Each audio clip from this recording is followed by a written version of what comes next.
এই আয়না ঘর দেখার জন্য ডক্টর ইউনূস সাহেব আজকে গিয়েছিলেন, বেশ কয়েকজন উপদেষ্টা তার সঙ্গে গিয়েছিলেন। সেখানে একটি চেয়ার দেখে সবাই হতবাক হয়ে গেছেন। যেই চেয়ারে বসিয়ে মানুষদেরকে ইলেকট্রিক শর্ট দেওয়া হইতো, কত মানুষের হাজার চিৎকার, চেয়ার থেকে বাঁচার আকুতি ছিল। সেখানে অনেকগুলো ঘর পাওয়া গেছে, 2 ফিট বাই 4 ফিট ঘর।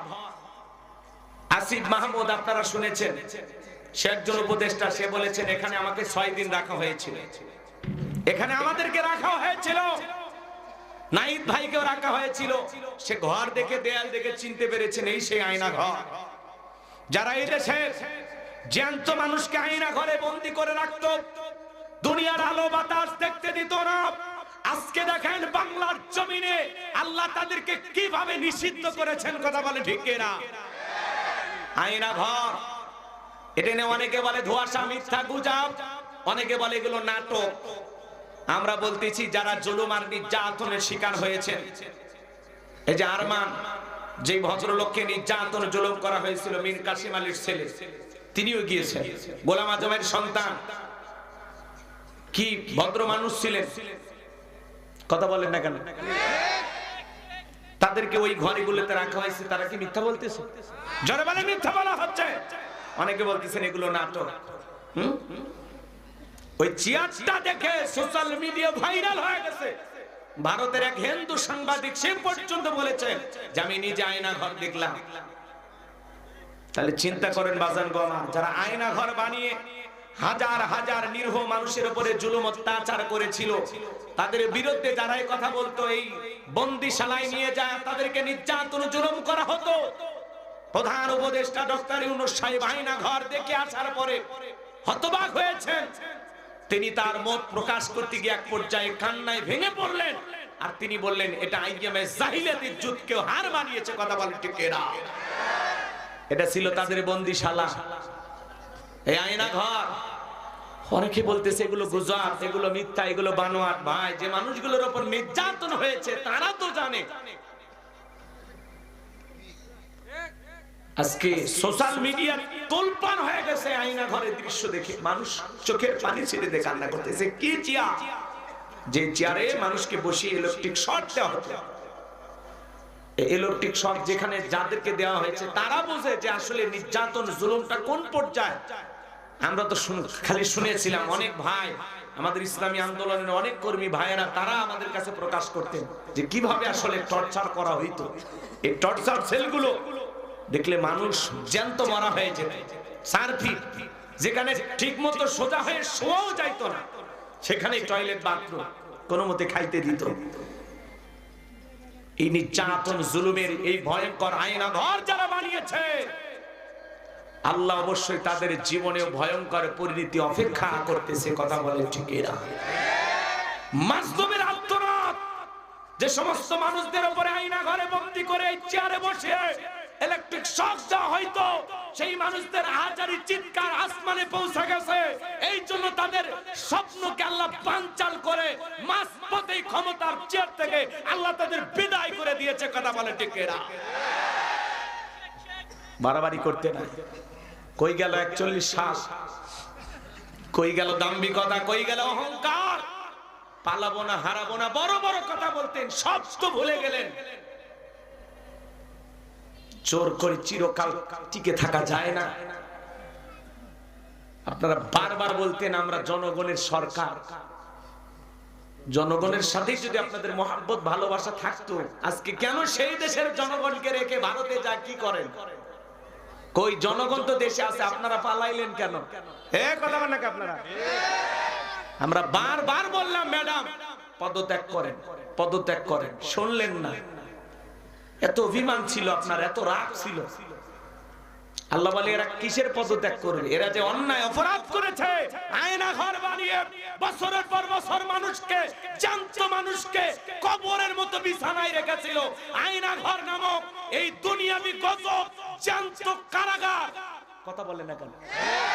এই আয়না ঘর নামক জ্যান্ত কবরে যাদেরকে 8 বছর ধরে নির্যাতন জুলুম করা হয়েছিল, তারা সেখানে হাজারি করেছে, চিৎকার মেরেছে, আল্লাহর কাছে কান্নাকাটি করেছে। তাদের কান্না কবুল হয়েছে, তাদের অশ্রু আজকে কবুল হয়েছে, তাদের দোয়া কবুল হয়েছে। আল্লাহ বলে শুধু পদত্যাগ না, ওদের এমন অবস্থা করব ওরা দেশ ত্যাগ করতে বাধ্য করবে। কথা বলেন ঠিক কি না? ইন্না বাতশা রাব্বিকা লাশাদীদ, আল্লাহর পাকড়াও বড় কঠিন। আল্লাহ ধরে ধরে না, সেদিন ধরবে মামু বাড়ি দিল্লি গিয়ে পড়বে। কথা বলেন ঠিক কি না? সব পালিয়ে গেছে। কথা কন নাকি আপনারা? রাগ করেন আমার কথা? আবার মাঝে মাঝে কল রেকর্ড ফাঁস হয়, উনি কোন মুখে যে কথা বলে আল্লাহ ছাড়া কেউ জানে না। আউযু বিল্লাহি মিনাশ শাইতানির রাজীম, বিসমিল্লাহির রাহমানির রহিম। বিতাড়িত মুর্দা শয়তানের কাছ থেকে, অভিশপ্ত ইবলিসের কাছ থেকে আল্লাহ পাকের কাছে আশ্রয় প্রার্থনা চাচ্ছি। পরম করুণাময় অসীম দয়ালু আল্লাহ তাআলার নামে শুরু করছি। সবাই পড়েন ইন্না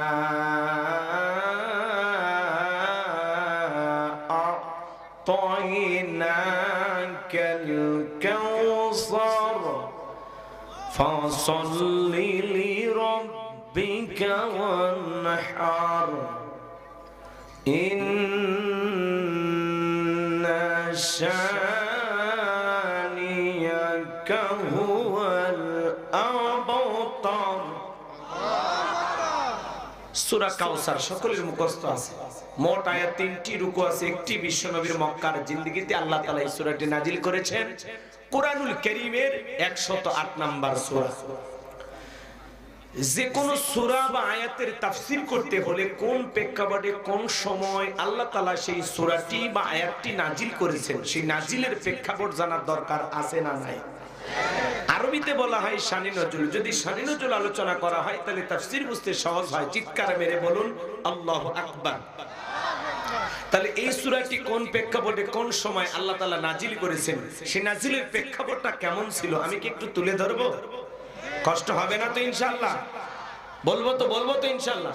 তাহলে একটা জোরে সোরে তাকবীর দেন, লিল্লাহি তাকবীর।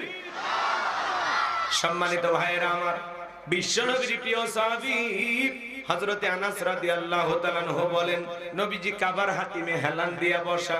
আমি তাকায়া দেখি নবীজির মনটা ভীষণ খারাপ, মুখটা মলিন, চোখের কোণা দিয়া অশ্রু ঝরতেছে।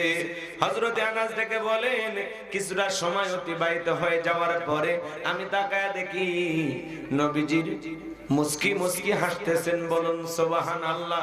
বলে নবী গো, এই মাত্র দেখলাম মনটা খারাপ, মুখটা মলিন, চোখের কোণা দিয়ে অশ্রু ঝরতেছে, আবার কেনই বা মুস্কি মুস্কি হাসেন?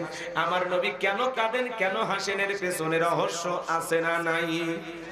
নবীজির কান্না করার কারণ হলো নবীজির কলিজার টুকরা ছেলে সন্তানগুলো জন্ম নেয়, আর একে একে ছেলে সন্তানগুলো মারা যায়। আবুল কাসেম মারা যায়, আবু তাহের মারা যায়, ইব্রাহিম মারা যায়। বাবা কি যাবে? নবীর মনেও কষ্ট লাগে কি না? আপনারাই বলুন বাজান গো আমার, আপনার আমার সন্তান যদি মারা যায় খারাপ লাগবে কিনা? অন্যদিকে নবীজির কাছের চাচা নাম হলো আবু লাহাব, ডেকে বলে, ভাতিজা তোমার বংশে ভাতিজা কোনো কেউ থাকলো না, তুমি একটা লেজ কাটা, তুমি একটা নির্বংশ, তুমি একটা হাত করে জোরে কন্যা উযুবিল্লাহ। যদিও রাসূলের 4টা কন্যা সন্তান জীবিত ছিল, কিন্তু ছেলেগুলো জন্ম নেয় আর একে একে মারা যায়। এই জন্য নবীজির মনটা ভীষণ খারাপ, মুখটা মলিন, চোখের কোণা দিয়ে অশ্রু ঝরতেছে। আবার কাফেরদের সমালোচনা, এই জন্য নবীজির মনটা আরো বেশি ভীষণ খারাপ। আর কাছের মানুষেরা সমালোচনা করলে কষ্টটা আরো দ্বিগুণ বেড়ে যায়। কাছের মানুষদের উচিত বিপদের দিনে সান্ত্বনা দেওয়া। বাবা তুমি সবর করো, ধৈর্য ধারণ করো, জীবন মৃত্যুর মালিক আল্লাহ, আল্লাহ সন্তান দিয়েছে, আল্লাহ নিয়েছে, মন খারাপ করো না। কাছের মানুষদের উচিত বিপদের দিনে কি দেয়া? সান্ত্বনার বাণী শোনা। কিন্তু নবীর চাচা আবু লাহাব এতটাই খারাপ, আবু জেহেলের চাইতে আবু লাহাব খারাপ। আবু লাহাবের নামে আল্লাহ সূরা দিয়েছে, কিন্তু আবু জেহেলের নামে কোনো সূরা নাজিল করেনি। রাগ করেন নাকি আপনারা? কথা একটু মনোযোগ দিয়ে শোনেন বাজান, সামনে গেলে আপনারা মজা পাবেন। তাহলে নবীজির ছেলে সন্তানগুলো কেন শিশুকালে মারা গেল? একটা ছেলেও কেন জীবিত থাকলো না? অনেক পয়গম্বরের সন্তান জীবিত ছিল, কিন্তু বিশ্বনবীর ছেলেগুলো জন্ম নেয় আর একে একে মারা যায়। এর পিছনে কি সেই রহস্য, কি সেই কারণ একটু জানার দরকার আছে না নাই? নবীদের ছেলে সন্তানগুলো শিশুকালে বিদায় নেওয়ার পিছনে কারণ আছে তিনটি। জোরে বলেন কয়টি? অন্য পয়গম্বরের সন্তানেরা জীবিত ছিল প্রাপ্ত বয়স পর্যন্ত, যৌবন পর্যন্ত, কিন্তু নবীজির একটা ছেলেও কেন জীবিত থাকলো না? আল্লাহ তাআলা কেন তাদেরকে শিশুকালে উঠিয়ে নিলেন? এর পিছনে কি সেই তিনটি রহস্য, কি সেই তিনটি কারণ নবীর উম্মত হিসেবে জানতে মনে চায় না? কারা কারা শুনতে চান? দুই হাত তুলে আল্লাহকে দেখা, লিল্লাহি তাকবীর। হাত নামান বাজান। কি সেই তিনটি রহস্য, কি সেই তিনটি কারণ? যদি আমি বলতে চাই তাহলে 3 নাম্বার আয়াতের আলোচনা করা লাগবে। আমি কি 1 নাম্বার আয়াত বাদ দিয়ে 3 নাম্বারে যাব, নাকি আস্তে আস্তে শুরু করা যাক? ধৈর্য আছে তো ভাই? ধৈর্য আছে তো ইনশাআল্লাহ? সম্মানিত ভাইরা আমার, একে তো সন্তান হারানোর ব্যথা, আপন মানুষদের সমালোচনা, অন্যদিকে সাহাবায়ে কেরাম যারা ইসলাম ধর্ম গ্রহণ করে কাফের বেঈমান তাদের উপর নির্যাতন, জুলুমে স্টিম রোলার চালায়। হযরতে বেলাল তখনও কালেমা পড়ে মুসলমান হন নাই। নবীজি রাতের বেলায় দারুল আরকামে বসা, হযরতে বেলাল বিশ্ব নবীর দরবারে উপস্থিত হয়ে গেলেন। নবীজির চেহারার দিকে তাকাইয়া ডেকে বলেন, নবী গো, আপনার চাইতে সুন্দর মানুষ আমি জীবনে কোনোদিন দেখি নাই। বলুন সুবহানাল্লাহ। আপনার আমার নবী কতটা সুন্দর ছিলেন জানেন? হযরতে জাবের রাদিয়াল্লাহু তাআলা আনহু বলেন, পূর্ণিমার রাত আমি রাসূলের বাড়িতে গিয়েছিলাম, সেদিন দেখেছিলাম চাঁদ উদয় হয়েছে 2টা, আর একটা চাঁদ উদয় হয়েছে 2টা, একটা চাঁদ আসমানে আর একটা চাঁদ জমিনে। হযরতে জাবের বলেন, আমি একবার আকাশের পূর্ণিমার চাঁদের দিকে তাকাই, আর একবার বিশ্বনবীর চেহারার দিকে তাকাই। হযরতে জাবের বলেন, ওই আকাশের পূর্ণিমার চাঁদের চাইতেও বিশ্বনবীকে আমার কাছে বেশি সুন্দর মনে হয়। আম্মা জান আয়েশা ডেকে বলেন, যারা ইউসুফ নবীর চেহারার দিকে তাকাইয়া মিশরের নারীরা ফল কাটতে গিয়ে আঙ্গুল কেটে ফেলে দিয়েছিল, ওরা যদি আমার নবীর চেহারার দিকে তাকাইতো, শুধুমাত্র আঙ্গুল নয়, আঙ্গুল কাটতে কাটতে, হাত কাটতে কাটতে কখন যে নিজের কলিজা কেটে দুফান করে দিত, মুহূর্তের জন্য টের পাইতো না। আপনার আমার নবী এতটাই সুন্দর। একটু জোরে বলেন না সুবহানাল্লাহ। আম্মা জান আয়েশা আরো বলেন, ও দুনিয়ার মানুষ, তোমাদের একটা সূর্য আছে, আমি আয়েশারও একটা সূর্য আছে। তোমাদের সূর্য উদয় হয় দিনের বেলায়, আর আমি আয়েশার সূর্য উদয় হয় রাতের বেলায়। আম্মা জান আয়েশা একদিন সেলাইয়ের কাজ করতেছিলেন, হাত থেকে সুইটা পড়ে গেল, বাতিতে কোনো তেল ছিল না, বাতি জ্বালাইতে পারলেন না, অপেক্ষায় বসে থাকলেন।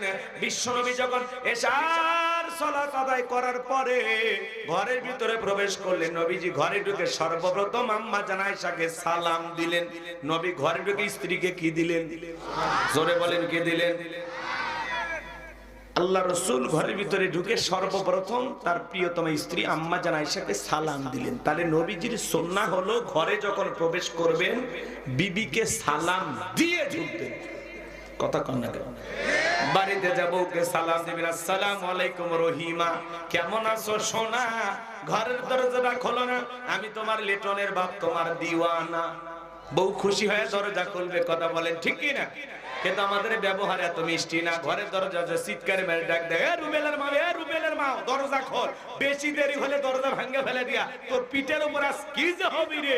ভিতর থেকে বউ বলে রে, স্বামী না সেকেন্ড আজরাই আছে না নাই? বউকে সালাম দিবেন। সালাম আছে যেখানে শান্তি আছে সেখানে, সালাম আছে যেখানে সমাধান আছে। স্বামী স্ত্রীর মধ্যে সালাম আদান প্রদান হলে আল্লাহর পক্ষ থেকে রহমত নাজিল হয়। স্বামী স্ত্রীর মধ্যে সালাম আদান প্রদান হলে একে অপরের প্রতি শ্রদ্ধা, ভক্তি, বিশ্বাস, ভালোবাসা বেড়ে যায়। আল্লাহু আকবার বলেন। বউকে সালাম দিবেন। এ যুবকে, ঘরে ঢুকে কারে সালাম দিবা? বউরে, কথা কয় না। বউকে সালাম দিবেন। লোকজন যদি না থাকে বউয়ের হাত ধরে মুসাফা। কার হাত? বউয়ের হাত। পাশে দাঁড়ি ভাবির হাত না, ধরলে ঝাঁটা দিয়ে পিটাইবে। বউয়ের হাত ধরে মুসাফা করবেন।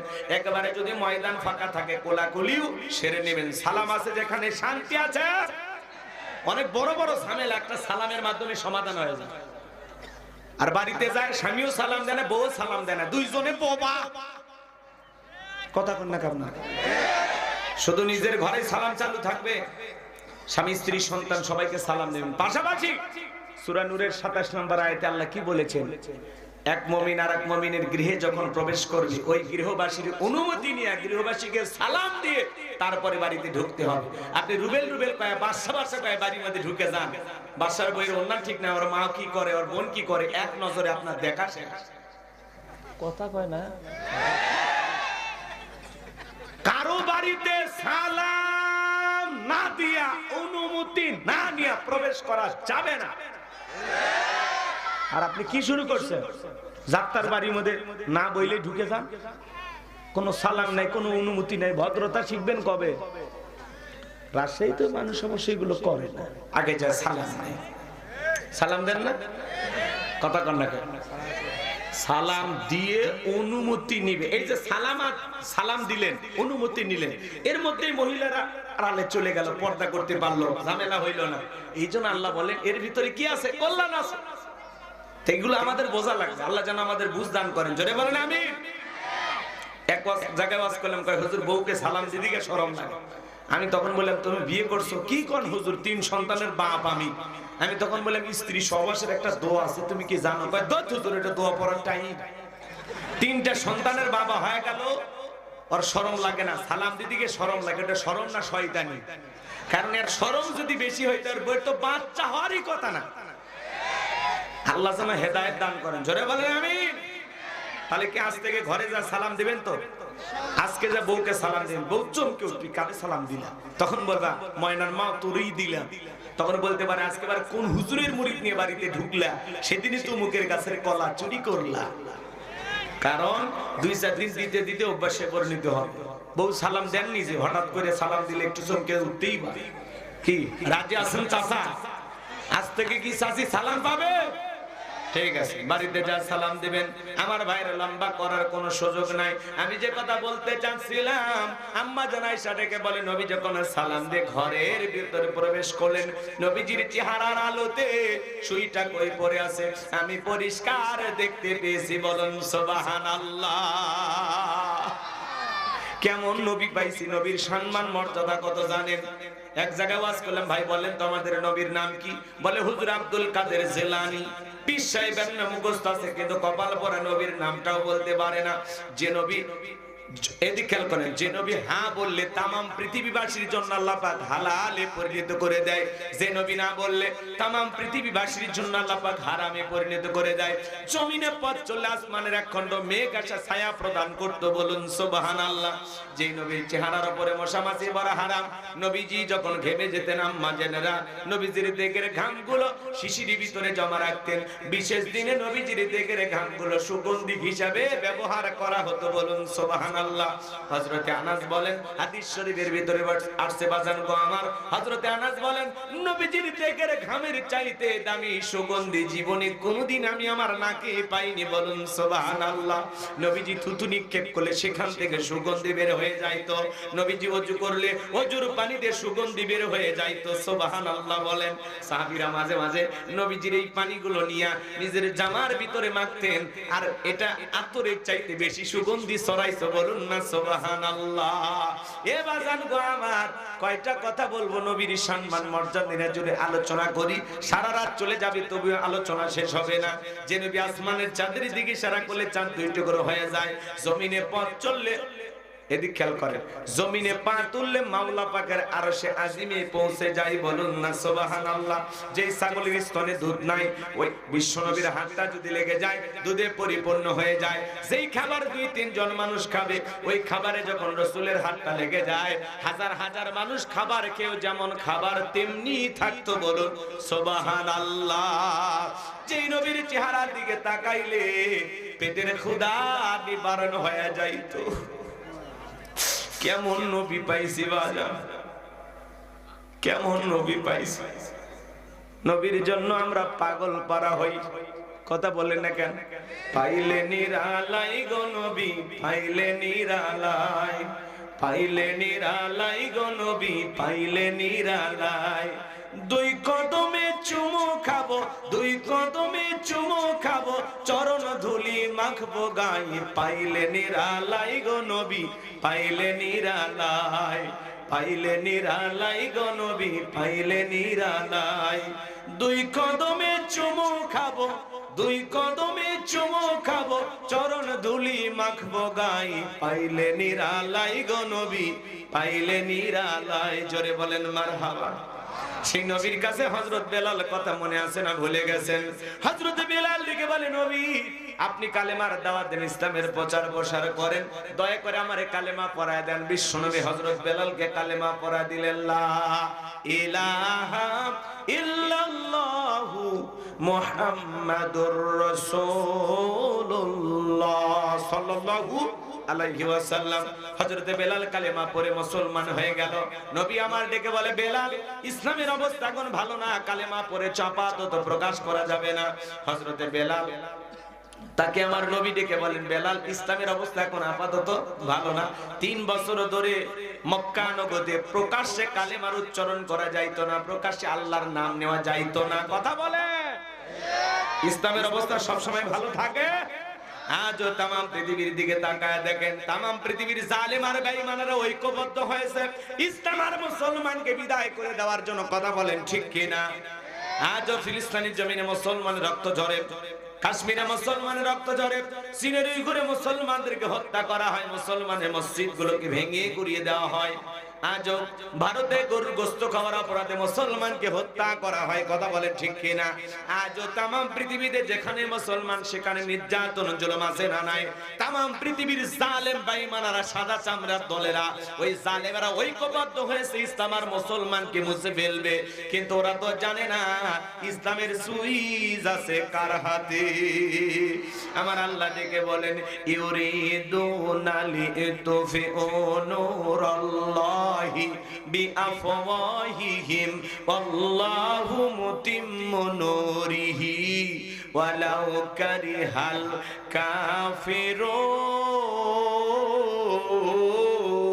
কাফিরুন।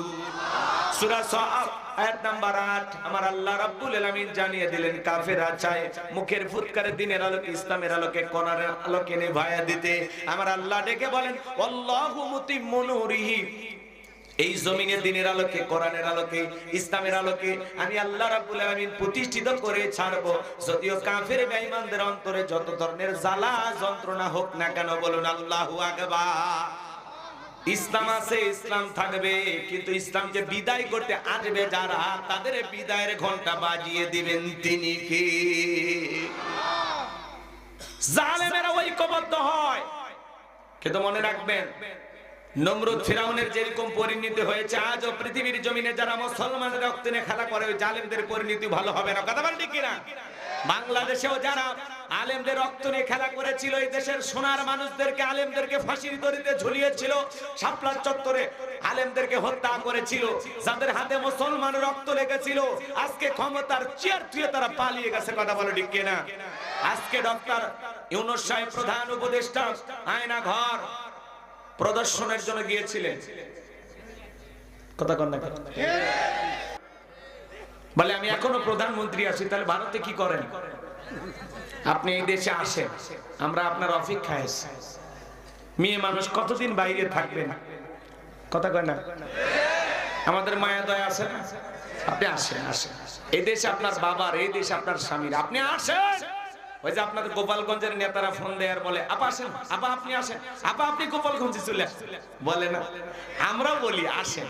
বুবু আইবা, তুমি আইবা গো, সেই দিন আইসা বুবু ক্ষমতা পাইবা না। ও বুবু আইবা, তুমি আইবা গো, সেই দিন আইসা বুবু ক্ষমতা পাইবা না। খোঁজ নাই বহু কাদের কাকার, অবস্থা খারাপ করবে যে বাবার, হাউন আঙ্কেল এখন সামনে আসে না। আয়না ঘরের পরিচালকেরা আছে, এ হাউন আঙ্কেল আছে। আরে এই ডিবিরে ভাতের হোটেল এখন বন্ধ, আর কেউ ভাতও খায় না, সেলফিও তোলে না। পরিমণি কাটতে কাটতে হারিমের কাছে যায়, হ্যাঁ, হিরো আলম যায়, সব যায়।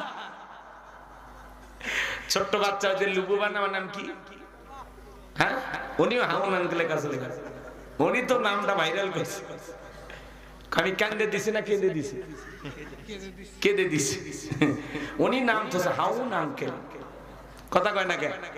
খোঁজ নাই বহু বহু কাদের কাকার, অবস্থা খারাপ করবে যে বাবার, আউন আঙ্কেল এখন সামনে আসে না, নেতা কর্মী সব জেলের ভিতর, আমি আসি ডরের ওপর, কখন জানি আসে গ্রেপ্তারি পরোয়ানা, ববু আইবা তুমি আইবা গো, সেই দিন আইসা গুগু চিয়ার পাইবা না। ক্ষমতার চেয়ার থেকে নামা সহজ, কিন্তু এই চেয়ারে ওঠা কঠিন, কথা বলে ঠিক কিনা? আর আমরা আগামীতে সিদ্ধান্ত নেব, আর যাই হোক কোন নারীকে এই দেশের প্রধানমন্ত্রী বানাবো না, যেই দলেরই হোক আগামীতে পুরুষ প্রধানমন্ত্রী চাই, কারা কারা হাত তুলে দেখা। লিল্লাহে তাকবীর, লিল্লাহে তাকবীর। নারীদের দেখার দিন শেষ, আগামীতে পুরুষের বাংলাদেশ, যেই দলেরই হোক পুরুষ নেতা চাই। কথা কন নাকি আপনারা? মেয়ে মানুষের রাগ বেশি, জেদ বেশি, অভিমান বেশি। দেখেন না স্বামীর সাথে ঝগড়া লাগে, হাড়ি বাতিল ভেঙে ফেলে দেয়, রাগ করে বাপের বাড়ি চলে যায়। দেখলেন না মেয়ে মানুষের কি রাগ, রাগ করে 18 কোটি মানুষকে রেখে পালিয়ে গেছে। বুঝেন? সম্মানিত ভাইয়েরা আমার, মন খারাপ করবেন না, বাজার সামনের দিকে যায়। নবী আমার ডেকে বলে, বেলাল ইসলামের অবস্থা এখন ভালো না, কালেমা পড়েছো, আপাতত প্রকাশ করা যাবে না। কথা বলেন, রাগ করেন নাকি আপনারা? তাহলে যারা ক্ষমতার চেয়ারে টিকে থাকার জন্য আয়না ঘর বানাইছে, এরকম একটা চেয়ার বানিয়েছে, মনে হয় কেউ বসে আছে, কাউকে মনে হয় ইলেকট্রিক শক দেওয়া হচ্ছে, আর সেই মানুষটার মনে হয় চিৎকারে ভেসে আসছে।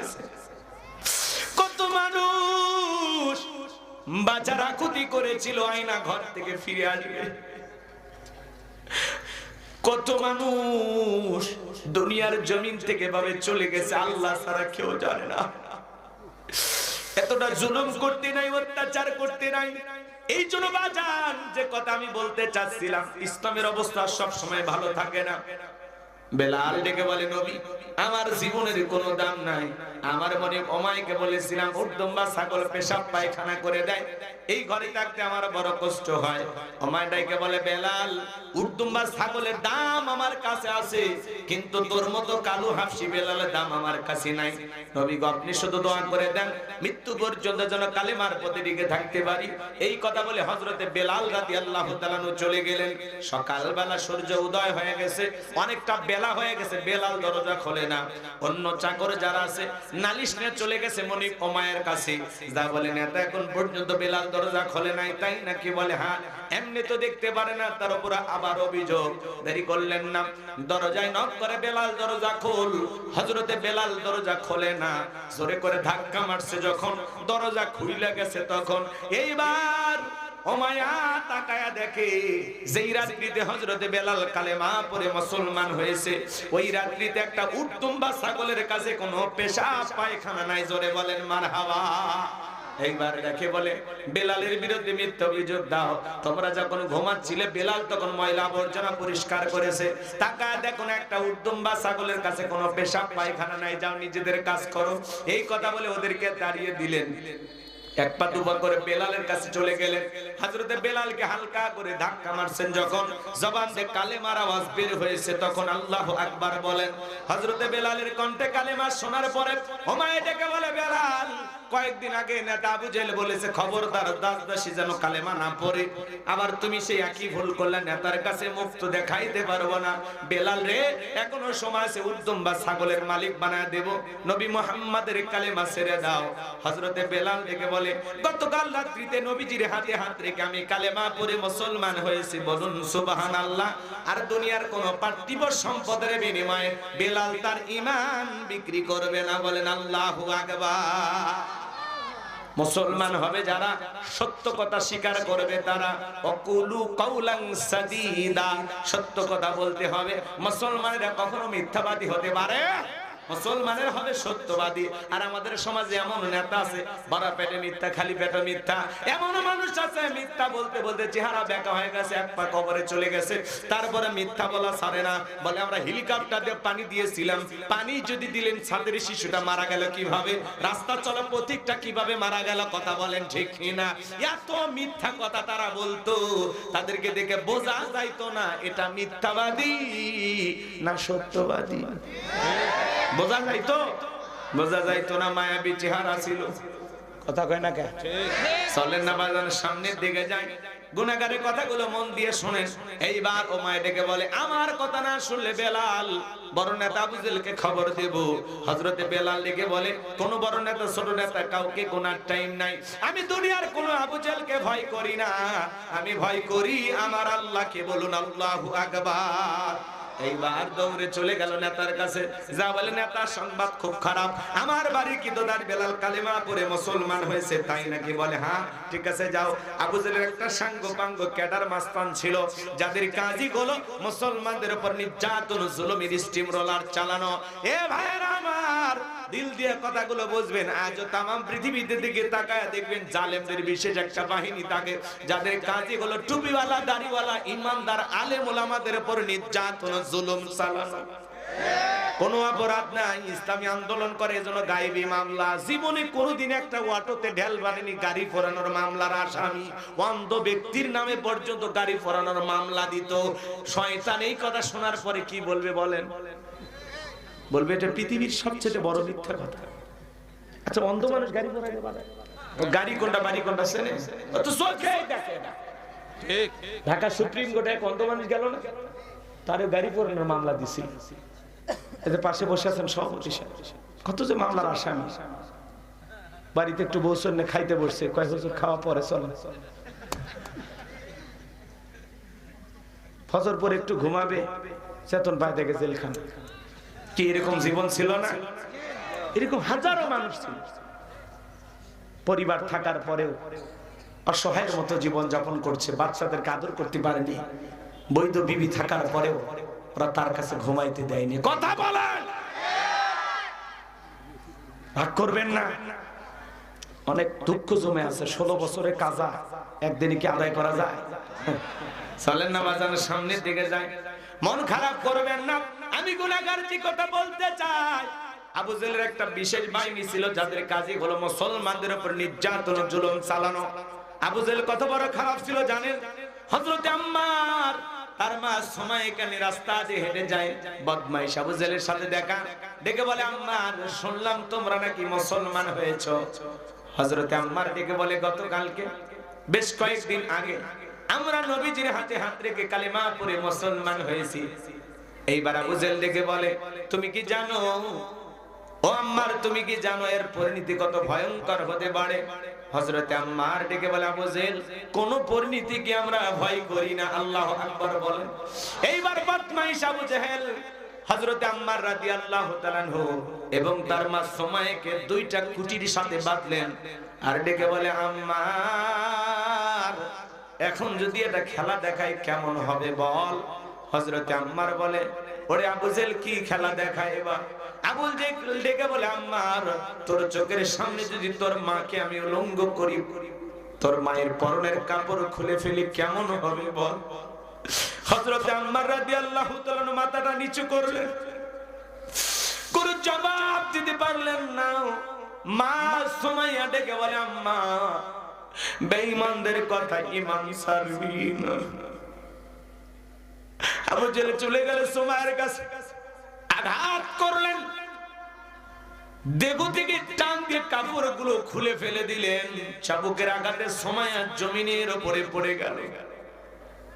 ওই অবস্থায় আবু জেহেল দিকে বলে তাড়াতাড়ি আম্মারের মাথাটা উঁচু করে ধরো, সে একটু তার মার দিকে তাকায়। হযরতে আম্মারের মাথা যখন উঁচু করে ধরা গেল, আম্মার মনে মনে বলে আল্লাহ এই দৃশ্য দেখার আগে জমিনটা যদি ফাঁক হয়ে যেত তবুও ভালো ছিল। হযরতে সুমাইয়া ওই পজিশন থেকে ছেলেকে ডেকে বলে আম্মা বেঈমানদের কথায় কখনো ঈমান ছাড়বি না। আবু জেহেল এইবার বর্ষা দিয়ে আঘাত করলেন লজ্জাস্থানে। আঘাত করতে করতে ফিনকি দিয়ে রক্ত বের হতে লাগলো, রাস্তাটা রক্ত দিয়ে মেখে গেল। সুমাইয়া শাহাদাতের পিয়ালা পান করবেন পূর্বে মুহূর্তে ডেকে বলে, সন্তান আমি হয়তো এখন শাহাদাতের পিয়ালা পান করব, আমি আমার নাকে জান্নাতের সুঘ্রাণ পাইতেছি রে বাবা।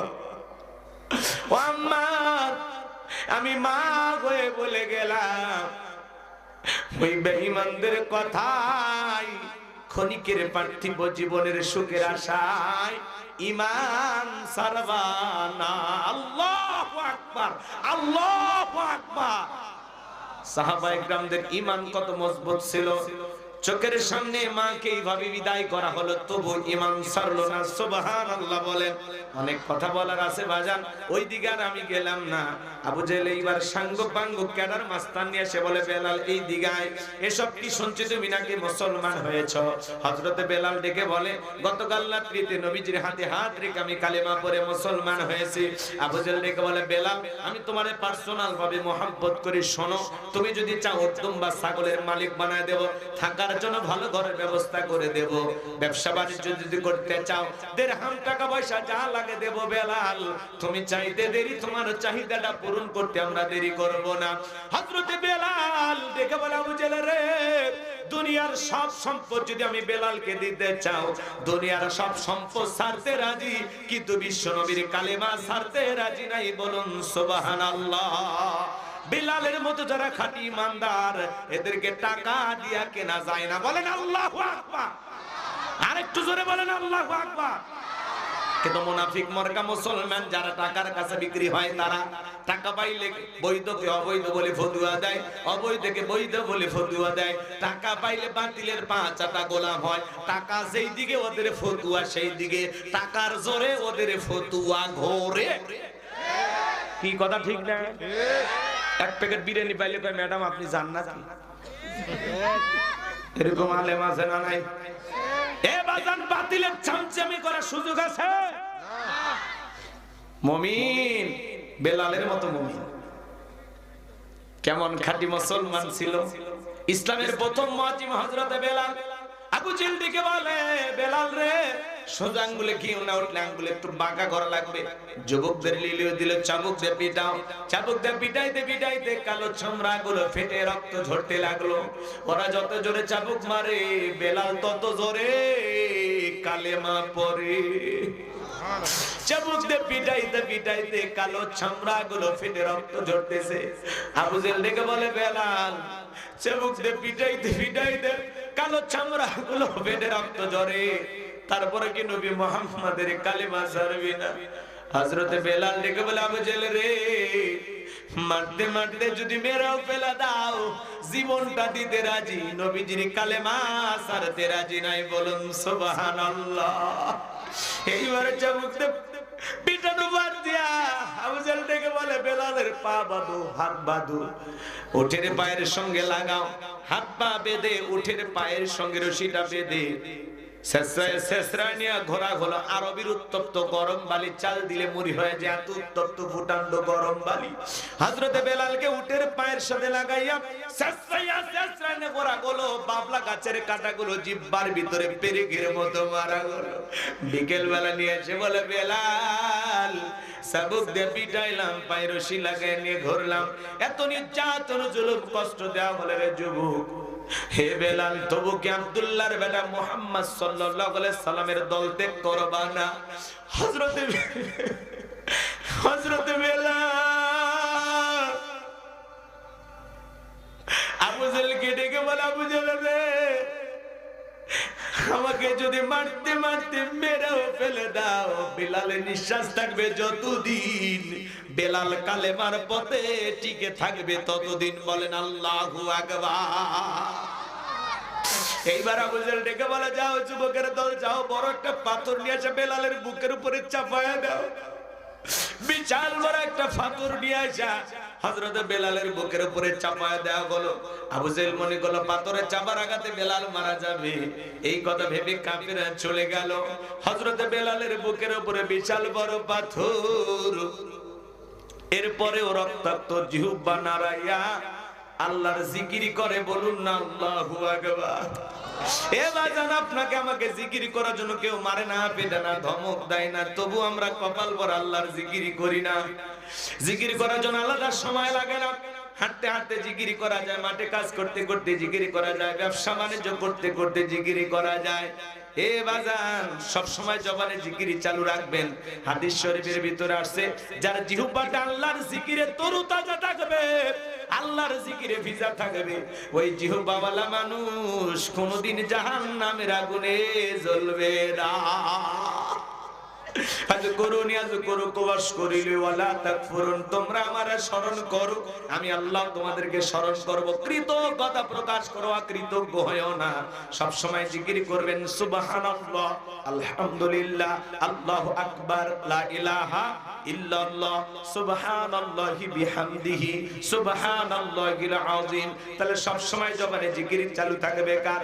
হযরত বেলাল রক্তাক্ত জিহ্বা নিয়ে চোখের পানি ছেড়ে দিয়ে কাঁদে আর ডেকে বলে, আল্লাহ, তুমি তো সেই আল্লাহ ইব্রাহিমের জন্য যদি নমরুদের আগুনকে ফুলের বাগান বানায় দিতে পারো, ও আল্লাহ, তুমি কি পারো না আমি বেলালের বুকের পাথরটাকে তুলার মতো নরম বানায় দিতে? হযরতে বেলাল দোয়া করতে দেরি, আসমানের মালিক আল্লাহ দোয়া কবুল করতে দেরি করে নাই। বেলালের বুকের পাথরটাকে আমার আল্লাহ তুলার মতো নরম বানিয়ে দিয়েছেন, বলুন সুবহানাল্লাহ। বেলালের নিঃশ্বাসের সাথে পাথর ওঠে আর নামে, আল্লাহু আকবার। এই যখন ইসলামের অবস্থা, একদিকে সন্তান হারানোর ব্যথা, কাফেরদের সমালোচনা, সাহাবা ইকরামদের উপর নির্যাতন, জুলুম, এই জন্য নবীজির মনটা ভীষণ খারাপ। নবীর যখন মন খারাপ, নবীকে সান্ত্বনা দেওয়ার দায়িত্ব কার? আরেকটু জোরে বলেন কার? আমার আল্লাহ ডেকে বলে, জিবরাইল, আমার বন্ধুর মা নাই, বাবা নাই, জন্মের আগে আমার বন্ধু তার বাবাকে হারাইছে, শিশুকালে মাকে হারিয়েছে। হে জিবরাইল, আমি স্যার আমার বন্ধুর কেউ নাই রে। হে জিবরাইল, আমার বন্ধুর মনটা হয়েছে ভারী, আমি আল্লাহ সইতে নাহি পারি। লাহু মাহফুজ থেকে সূরা কাউসার নিয়ে যায় আমার বন্ধুর উপরে নাজিল কর তাড়াতাড়ি, বলুন আল্লাহু আকবার। বিশ্বনবী আমার হাসেন আর ডেকে বলেন, আনাস, আমার মনটা কেন খারাপ তোমরা জানো, কিন্তু আমার মুস্কি হাসি দেওয়ার কারণ হলো এই মাত্র আসমান থেকে জিবরাইল এসে আমার উপরে সূরা কাউসার নাজিল করলো, বলুন সুবহানাল্লাহ। বিশ্বনবী তখন মুস্কি মুস্কি হাসলেন আর সাহাবা ইকরামদের সামনে তিলাওয়াত করে শুনিয়ে দিলেন, জবান ছেড়ে সবাই পড়ুন, ইন্না আ'তাইনাকাল কাউসার ফাসাল্লি লিরাব্বিকা ওয়ানহার ইন্না শানিয়াকা হুয়াল আবতার। আল্লাহু আকবার। কোরআন শুনতে খারাপ লাগে? কোরআনের সাথে সম্পর্ক রাখার দরকার আছে না? ডক্টর মিজানুর রহমান আজহারী ভাইয়ের নাম আপনারা শুনেছেন, তিনি একটি বই লিখেছেন, এক নজরে কোরআন। সুবহানাল্লাহ। এক নজরে কোরআনের ভিতরে কি কি আছে সুন্দরভাবে তিনি অনেক কষ্ট করে দীর্ঘদিন সময় নিয়ে বইটি লিখেছেন। আজকে সেই বইটি মোড়ক উন্মোচন হয়েছে, আল্লাহু আকবার বলে। সেই সুন্দর আয়োজন, একটি সুন্দর অনুষ্ঠান হয়েছে একটি ভিআইপি হোটেল, সেখানে সার্জিস আলম গিয়েছেন, অনেক গণ্যমান্য ব্যক্তিবর্গ, সুনামধন্য ওলামা ইকরাম গিয়েছেন, অনেক আলেমদেরকে আমরা দেখতে পাইলাম। করণের পাকে আল্লামা সাইদি হুজুরের সন্তান মাসুদ সাইদি, তিনিও গিয়েছেন। এরপরে সাংবাদিক মাহমুদুর রহমান, আপনারা দেখেছেন, আমার দেশ পত্রিকার, তিনিও গিয়েছেন। অনেক ওলামা ইকরামদের দেখলাম এবং কোরআন তেলাওয়াত করেন। ইউসুফ আজহারি, তিনি গিয়েছেন। অনেক ওলামা ইকরাম দেখলাম। এরপরে রেজাউল করিম আবরার, তিনিও গিয়েছেন। অসংখ্য ওলামা ইকরাম সকলেই মিলে তার এই সুন্দর ভিআইপি একটি অনুষ্ঠান, সুন্দর একটি আয়োজন, এক নজরে কোরআন বইটি উন্মোচন করা হয়েছে। আলহামদুলিল্লাহ বলেন। এই যে সুন্দর তিনি বক্তব্য রাখেন, সারা দেশ তাকে চেনে, সারা পৃথিবী চেনে। আবার পাশাপাশি লিখনির মাধ্যমে তিনি একটি চমৎকার ভূমিকা রেখে যাচ্ছেন। কথা বলেন ঠিক কিনা? এরকম একজন প্রিয় মুফাসসিরের জন্য আমাদের দোয়া ভালোবাসা আছে না নাই? এর আগেও বই লিখেছেন, আহ্বান, মেসেজ, কয়েকটি বই লিখেছেন। এইবার আরেকটি বই, কি নাম? এক নজরে আল কোরআন। এক নজরে কোরআন, পুরোটা কোরআন অল্প সময় নিয়ে তিনি লিখেছেন। যে বইটির ভিতরে কোরআনের ভিতরে কি কি আছে তার সার নির্যাস তিনি বইটির ভিতরে একটু তুলে ধরেছেন। এক নজরে কোরআন যদি পারেন আপনারা কিনবেন পড়বেন ইনশাআল্লাহ। আমার কথা কি মন খারাপ করছেন আপনারা? তো আলেমদেরকে মহব্বত করে এই দেশের মানুষ কলিজা দিয়ে, কথা বলে ঠিক কিনা? ডক্টর মিজানুর রহমান আজারি ভাইকে নিয়ে তারা অনেক ষড়যন্ত্র করেছিল, হেরে গেছে ওদের হিংসা, জিতে গেছে আমাদের ভালোবাসা। 4.5 বছর পরে বাংলাদেশে বীরের বেশে ফিরে কোরআনের মাহফিলে কথা বলতেছেন। রাজশাহী বিভাগে চাপায় আসবেন, কথা বলেন এখানে। চাপায় তার প্রোগ্রাম কত? 22 তারিখে যাবেন তো ইনশাআল্লাহ। চাপায়ের মাটিতে এক নতুন ইতিহাস হবে। চাপায়ের একজন নেতা আছে, উনি এটা নিয়ে অনেকই সমালোচনা করতেছেন, করে লাভ হবে না ইনশাআল্লাহ। রাগ করতেছেন আপনারা? তো ডক্টর মিজানুর রহমান আজারি ভাইয়ের বক্তব্য, তার লিখুনি আল্লাহ যেন সব কবুল করেন। জোরে বলেন আমিন। এক নজরে আল কোরআন, এক নজরে কোরআন, এই যে তিনি বইটি লিখেছেন, আল্লাহ যেন তার এই লেখাকে কবুল করেন। দিন প্রচারের জন্য তিনি যেভাবে ভূমিকা পালন করতেছেন, বক্তব্যের মাধ্যমে, লিখনির মাধ্যমে, আল্লাহ যেন তার শান, মান, সম্মান, মর্যাদা আরো বৃদ্ধি করে দেন। ওয়ারাফা'না লাকা যিকরাক, আল্লাহ পাক আরো কবুল করুন। চিল্লা বলুন আমিন। লিল্লাহি তাকবীর। আর আশায়ের যুবক ভাইরা গভীর মনোযোগ দিয়ে কথাগুলো শুনে যান। কোরআনের ভিতরে আল্লাহ তাআলা এমন একটি আকর্ষণ দিয়েছেন, কিয়ামত পর্যন্ত আকর্ষণ কমবে না, বলুন সুবহানাল্লাহ। কোরআন এমন একটি কিতাব, এই কিতাবের আকর্ষণ কমবে না। ছোটবেলায় বাবার হাত ধরে আপনারা মসজিদে গিয়েছিলেন, ইমাম সাহেবের কণ্ঠে সূরা ফাতিহা শুনেছিলেন। আজকে আপনারা বয়স 50-60 বছর হয়ে গেছে, যারা 5 ওয়াক্ত সালাত আদায় করে কমপক্ষে 40 বার দৈনিক সূরা ফাতিহা পাঠ করতে হয়। কোন মানুষ কি বিরক্ত হয়ে বলেছে সূরা ফাতিহা পড়তে আমার কাছে ভালো লাগে না, বিরক্ত লাগে? কেউ বলেছে? বলেন।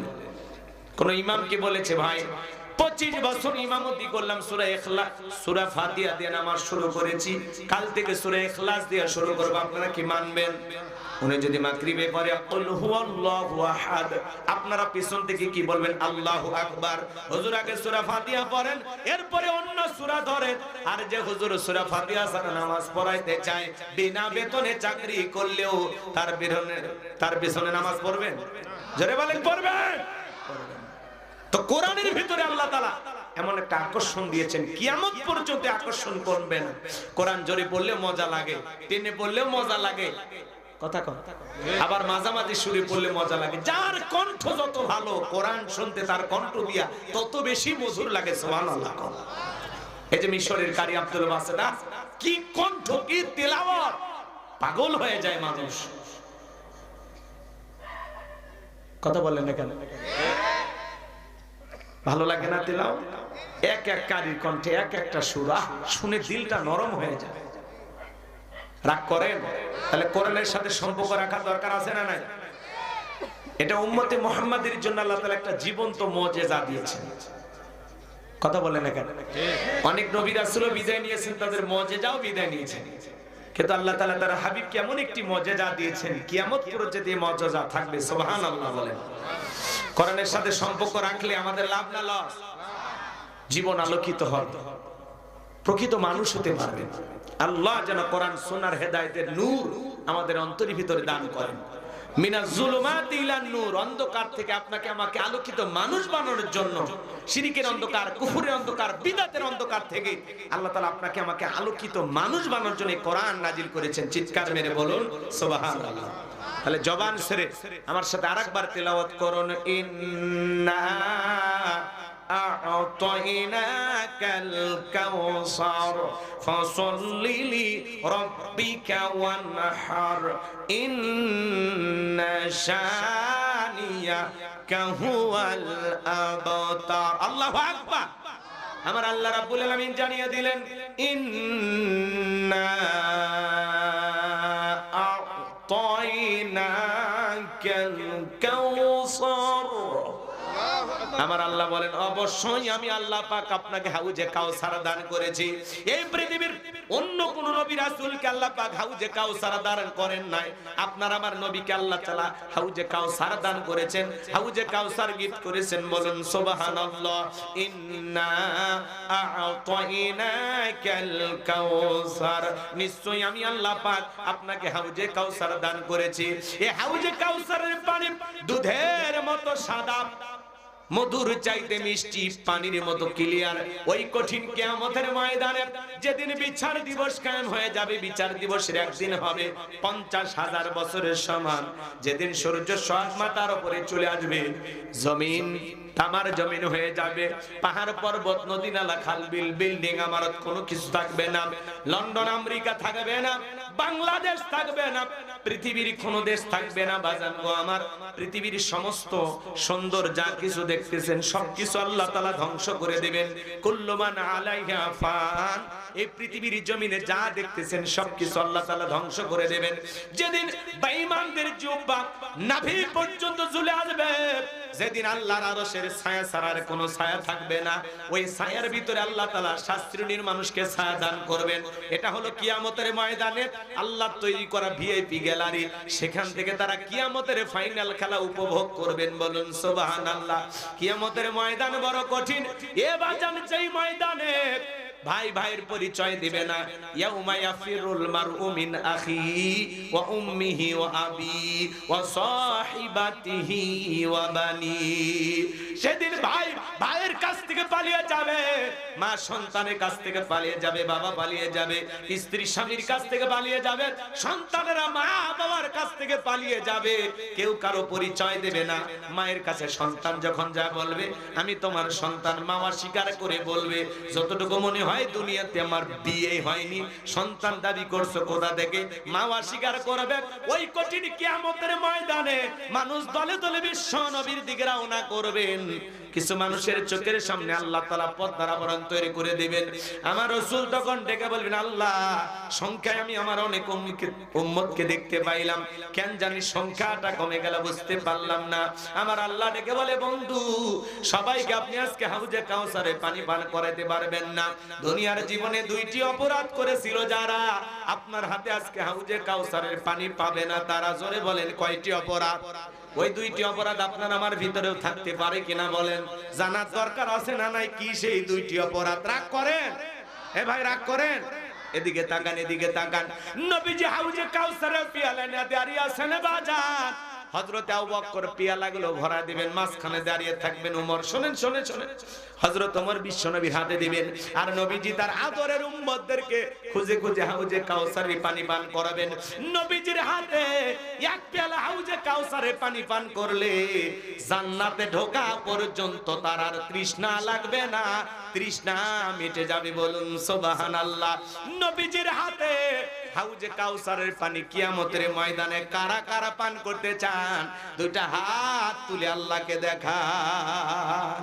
আল্লাহ তাকায় দেখো, রাজশাহীর হাজার হাজার মানুষ নবীজির হাতে হাউজে কাউসারের পানি পান করতে চায়। আল্লাহ আপনি কবুল করেন। আল্লাহ আমাদের সবাইকে নবীজির হাতে হাউজে কাউসারের পানি পান করার তৌফিক দান করেন। জোরে বলেন আমিন। ওই সৌভাগ্যবান ব্যক্তিদের তালিকা আল্লাহ আমাদের নামগুলো লিখে নেন। জোরে বলেন আমিন। আরেকবার জোরে বলেন আমিন। হাত নামান। এই যে হাত তুলে আপনারা চাইলেন, চাইলে কি পাওয়া যাবে? কাজও তো করতে হবে। কথা বলেন ভাই, ফিরি ফিরি চাইলে পাওয়া যায়? এই যে 2-1জন ওটা বসা করেন কেন ভাই? 12:30 বাজছে, আমি 12:30টার মধ্যেই শেষ করব ইনশাআল্লাহ। নড়াচড়া কইলেন, একটু ধৈর্য নিয়ে বসেন। খারাপ লাগে? যদি পারেন, আমারও লেখা একটা বই আছে, গাড়িতে গেলে পাবেন, মুনাজাতের পরে। এখন আপনারা যাবেন, যদি 2-1জন যান পারেন, আমার ড্রাইভারের কাছ থেকে নিয়ে যাবেন। বইটার নাম হলো শেষ বিদায়। একজন মৃত মানুষকে নবীজির তরিকায় কিভাবে বিদায় করতে হয়, মৃত্যু সম্পর্ক কাছে করি জানতে পারি না, সেই উত্তরগুলো বইটার ভিতরে পাবেন ইনশাআল্লাহ। মৃত ব্যক্তিকে চুমা খাওয়া জায়েজ না হারাম? স্বামী স্ত্রী মারা গেলে একে অপরকে গোসল করাইতে পারবে কিনা? মৃত স্বামী স্ত্রীকে চুমা খাওয়া যাবে কিনা? আত্মহত্যা করে মারা গেলে তার জানাজায় যাওয়া যাবে কিনা? জান্নাত জাহান্নাম সম্পর্কে, কবরের সলজব সহ অনেক কিছু বইটার ভিতরে দিয়ে আছে অনেক প্রশ্ন, বেশ কয়েকটি দোয়া এবং 2টি গজল, আমার মাদ্রাসার ঠিকানা, সব ওই বইটার ভিতরে দিয়ে আছে। 76 পৃষ্ঠার এই বইটা যদি পারেন স্মৃতি হিসাবে নিয়ে যাবেন ইনশাআল্লাহ। যুবকেরা তো এগুলো কেনে না, ওরা কেনে উপন্যাস। প্রেম কেন কাঁদায়, যৌবনের মৌবনে অভিশপ্ত রাত, মিলন হবে কতদিনে, তোর মরণের পরে। এই কথা বল, রাগ করে। প্রত্যেকটা মুসলমানের ঘরে একটা সিরাত গ্রন্থ থাকার দরকার আছে না? নবীজির জীবনের শুরু থেকে শেষ পর্যন্ত আপনাকে আমাকে জানার দরকার আছে না? একটু অপেক্ষা করো, শেষের দিকে গেলে মজা পাই। যুবক যারা মন খারাপ করো না, তোমাদেরকে হালকা সাইজ করার দরকার আছে না? ওরা ব্যস্ত। কি ডায়লগ বেরিয়েছে একটা, চাচা বাড়ি ঘর সাজানো কেন, হেনা কোথায় আছে না? এরা আছে হেনা কেনে ব্যস্ত। তোর হেনা টিনা মিনা লাগবে না, নিজেকে প্রতিষ্ঠিত করা। হাজারো হেনার বাবা তোমাকে খুঁজে বের করবে। এই কথা বলেন। চাচাকে জিজ্ঞাসা করো, চাচা মুখে দাড়ি কোথায়, নামাজ পড়েন কিনা, চাচা আপনি ভালো আছেন কিনা। সোশ্যাল মিডিয়া খুঁজলে কিসের এক হেনা ফিস এক করতেছেন। এগুলো আজে বাজে ডায়লগ দিয়ে তোমার আমার লাভ আছে? 4 পয়সা লাভ। হেনা জায়গা মতো গেছে, তুমি যোগ্য না, যোগ্য পাত্রের কাছে হেনা চলে গেছে। কথা বল। তোমার মতো আউল ফাউল ছেলের জন্য হেনা বসে থাকবে? এজন্য নিজেকে প্রতিষ্ঠিত কর, মানুষের মতো মানুষ হও, জীবনে কিছু করো, নিজের পায়ে দাঁড়াও, নিজের একটা অবস্থান তৈরি করো। হাজারো হেনার বাবা তোর বাড়িতে বিয়ে দেওয়ার জন্য লাইন দেবে। হেনার বাবা পাগল হবে, মা পাগল হবে, বোঝে না। একটু অপেক্ষা করো, তোমাদেরকে পরে সাইজ করতেছি। তাকবীর দেন, লিল্লাহি তাকবীর। মন খারাপ করেছেন মনে হয় আমার ভাইরা। এদিক খেয়াল করে শোনেন, হাউজে কাউসারের পানি চাইলে তো পাওয়া যাবে না। আমি আপনাদের এলাকায় আসলাম, একটা ছেলের হাতে কিছু চকলেট দিলাম, দিয়ে বললাম বাবা আমার যদি এক পাতা পানি না একটু উজু বানাবো। ওই ছেলেটা চকলেট পায় মারছে দৌড়, মাঝখানে আচার খাইয়ে পড়ে গেছে, হাঁটু ছিলে গেছে, রক্ত বের হয়েছে, ব্যথাও পাইছে। চকলেট থাকার কারণে উঠে দাঁড়াইয়া বদনা ভরিয়া পানি নিয়ে আমার সামনে হাজির। আমি তখন বললাম বাবা এই পানি টান দিকে তোমার কষ্ট হয়েছে, মাঝখানে পড়ে গেছে, আচার খাইছো, ব্যথা পাইছো, রক্ত বেরিয়েছে। ওই চকলেট থাকার কারণে বলতেছে আমি এরকম কত পড়ে যায়, আমার কিছুই হয় না। ওই ছেলেটা যেরকম ব্যথাকে ব্যথা মনে করতেছে না, নবীজির হাতে কিয়ামতের ময়দানে এক পেয়ালা হাউজে কাউসারের পানি যদি পান করতে পারেন, জান্নাতে ঢোকা পর্যন্ত আপনার তৃষ্ণা মিটে যাবে। বলুন সুবহানাল্লাহ। নবীজির হাতে হাউজে কাউসারের পানি আর আল্লাহর আরশের নিচে ছায়া, ভাগ্যে যদি জুটে যায় আপনি জান্নাতে যাবেন, আপনার আর টেনশনই নাই। সুবহানাল্লাহ বলবেন না? কিন্তু হাউজে কাউসারের পানি চাইলেই পাওয়া যাবে, এতই সহজ। হ্যাঁ, ঠান্ডা পানি দিয়ে ওযু বানায় সালাত আদায় করতে হবে। দেখবেন যারা পুরাতন মুসল্লি হঠাৎ করে নতুন কেউ যদি মসজিদে সালাত আদায় করার জন্য প্রবেশ করে, তখন বলে হ্যাঁ আজকে সূর্য কোন দিক উঠছে, উত্তরপাড়া বাদশা দিকে মসজিদে নামাজ পড়বি না আবার 2 দিন পরে ছাইড়ে দিবি। কথা কয় না কেন? হ্যাঁ মুরব্বি চাচা, দাওয়াত দে তো 5 জনকে মসজিদে আনতে পারে না, তাহলে হঠাৎ করে কেউ এসে নামাজ ধরছে, আল্লাহ কবুল করছে, ভালো পথে আসতেছে, তার নিয়ে কেন সমালোচনা করেন, কেন ঠাট্টা বিদ্রুপ করেন? নামাজ পড়বি না 2 ওয়াক্ত পরে আবার হাইরে যাবি? আরে ভাই 2 ওয়াক্ত পড়ুক আর 2 দিন পড়ুক, ওটা আর ব্যাপার। আবার বলে দেখি তো কয়দিন নামাজ পড়িস। উনি মানে মসজিদের সিসি ক্যামেরা, কে আসে আর কে যায় খবর রাখে। কথা বলে না কেন? এটা মানুষের আচরণ হতে পারে না। আপনার দায়িত্ব মানুষকে ভালোবাসাতে বুকে টানা, ঘৃণা ছড়ানো যাবে না। মানুষকে সমালোচনা করেন কেন? কেউ মসজিদে আসছে দেখলে দোয়া করেন যে বাবা তুমি মসজিদে আসছো, দিলটা বইরে গেছে, আল্লাহর কাছে দোয়া করি আল্লাহ যেন মৃত্যু পর্যন্ত আপনাকে মসজিদে এসে সিজদা দেওয়ার তৌফিক দান করেন। আপনি তার জন্য দোয়া করেন, নামাজ শেষে তার নিয়ে এক কাপ চা খান, কথা বলেন। কিন্তু আপনার এই সমালোচনা করার কারণে, ঠাট্টা বিদ্রুপ করার কারণে ওই লোকটা যদি আসর থেকে না আসে, আল্লাহর কাছে কি জবাব দিবে? জবাব আছে? আপনার জবাব আছে? তাহলে ভালো ব্যবহার দেন, মানুষকে বুকে টানেন, ভালোবাসেন। কেউ নামাজ ধরছে কাছে যান, আলিঙ্গন করেন, কোলাকুলি করেন, বুকে নেন, এক কাপ চা খান। যেটাই তো দিন, এটাই তো আসল।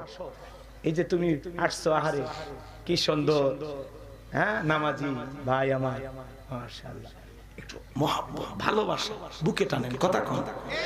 আর আমরা টিটকারি মারি, হ্যাঁ তোর নামাজ রে 2 দিন ধরিস 2 দিন ছাড়িস, আছে না?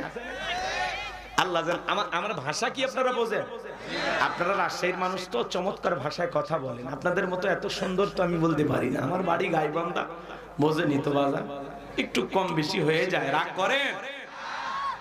যুবক বয়সে একটু দাঁড়িয়ে রাখলে ওইটা নিয়েও সমালোচনা, এই বয়সে দাঁড়িয়ে রাখলি বউ ভাবি তো আছে না, সমালোচনা।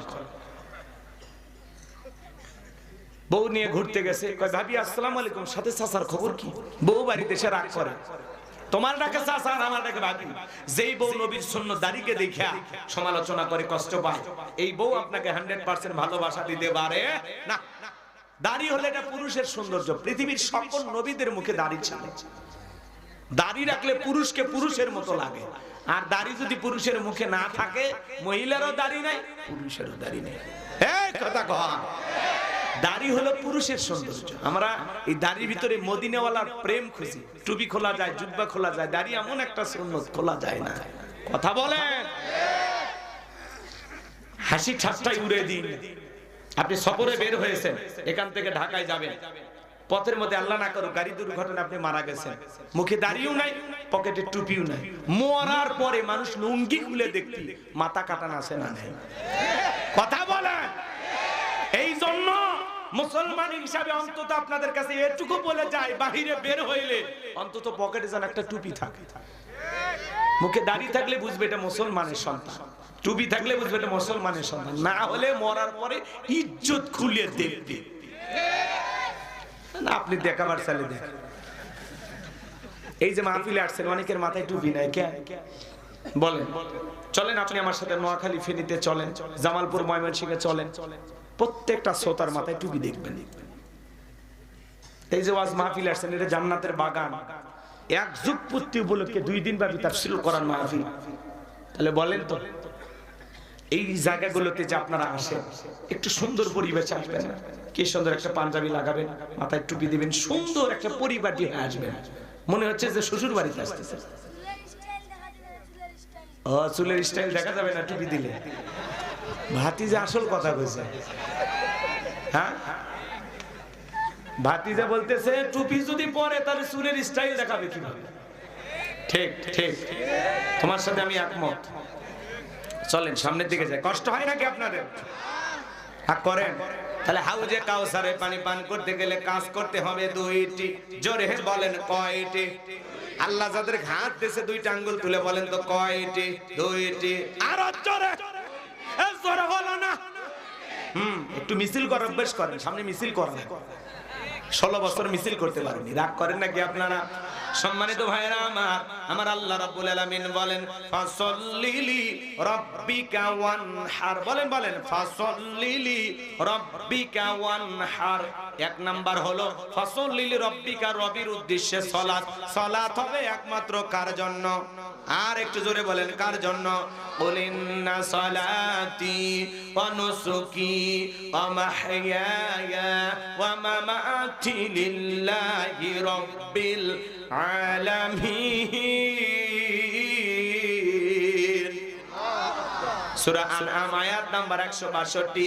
আল্লাহ রাব্বুল আলামিন জানিয়ে দিলেন, নবীজি আপনি বলুন, আমার নামাজ, আমার কুরবানি, আমার জীবন, আমার মরণ লিল্লাহি রাব্বিল আলামিন, আসমান জমিনের প্রতিপালকের জন্য। মুমিন জীবনের সব ইবাদত হবে একমাত্র আল্লাহ তাআলাকে রাজি খুশি করার জন্য, আল্লাহকে পাওয়ার জন্য। আর আমরা দুনিয়াতে লোভে পড়ে গেছি দুনিয়াকে পাওয়ার জন্য। কথা বলেন না কেন? বিএনপির একজন সিনিয়র নেতা, নাম হলো রুহুল কবির রেজভী, নাম শুনেন? রুহুল কবির রেজভী সাহেব, উনি এক বক্তব্য দিতে গিয়ে বলেন জামাত মুনাফিকি ছাড়া কিছুই দিতে পারেনি। জামাত হলো কি? মুনাফিকি দিয়েছে, আর কিচ্ছু দেয়নি। এই যে বর্তমান বাংলাদেশে যেভাবে সমালোচনা আপনারা করেন, এই জিনিসগুলো আসলে আপনাদের এইভাবে যায় না। কথা বলেন না কেন? আজকে অনেকে যা ইচ্ছা তাই বলতেছে, এত বলা ঠিক না। জামাত মুনাফিকি করেছে, আপনি ওপেনে এসে বলতেছেন কেন? এই যে জিনিসগুলো বাংলাদেশে চলতেছে চলমান, আপনারা দেখেছেন। এর আগে যারা ছিল তারা তো সব সময় গালি দিত, আবার এনারাও 2-1 জন গালি দেওয়া শুরু করে দিয়েছে।